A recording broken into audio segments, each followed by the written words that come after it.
It seems like every week there's a new study on the health benefits and downfalls of drinking coffee. But when all the factors are considered, is it good for us or bad for us? And how many cups can we actually drink? Health and wellness reporter Zalana Momini is here to break it all down for us. Hi, Z. Hi, Matt. Yeah, coffee is many people's go-to morning beverage, and more research is coming out that it might not be so bad after all. So I'm going to talk about the pluses and minuses and give you my verdict on whether it really is good or bad. Okay, finally, some answers. Exactly. Why has it been going back and forth all this time? You know, it's an interesting question. Earlier studies didn't take into account some of the more high-risk behavior that's associated with heavy coffee consumption, like smoking and being sedentary, not being as active. So newer studies are really taking this into account, controlling for that when they're looking at the results. So it's more valid. Okay, research. So what are the latest results saying? So the latest large study that looked at coffee benefits showed that it does lower our risk of death, whether or not we're drinking caffeinated or decaf coffee. So that's really positive news. It's not strong enough to suggest that non-drinkers should all of a sudden start drinking coffee, but there's definitely no risk and there are some benefits. That's some real positive news. It's really positive. It slows down death. Yeah.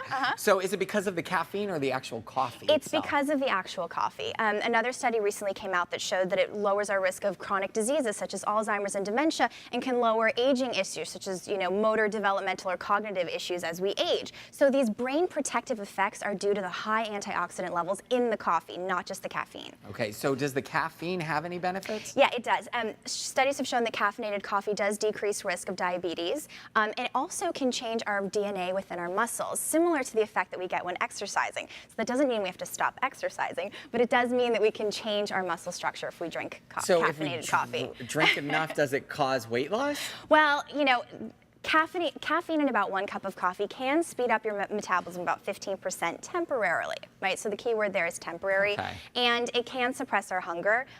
Again, not long term, so it doesn't lead to weight loss. No. All right, what other information came out with this study? A study in the Journal of Cancer Research showed that it can decrease our risk of getting one of the most common forms of skin cancer, basal cell carcinoma. So that's extremely positive. Yeah, and that's becoming more and more common. Exactly. So what are we've heard a lot of the positive about this, but what are some of the negative effects? Because there has to be some. There are. I mean, women who are pregnant or receiving fertility treatment should definitely talk to their doctors about caffeine consumption, coffee consumption in general. If you're struggling with insomnia and depression, high caffeine, over 4 cups a day can cause restlessness and anxiety and a myriad of other issues. So definitely you want to reduce your consumption there.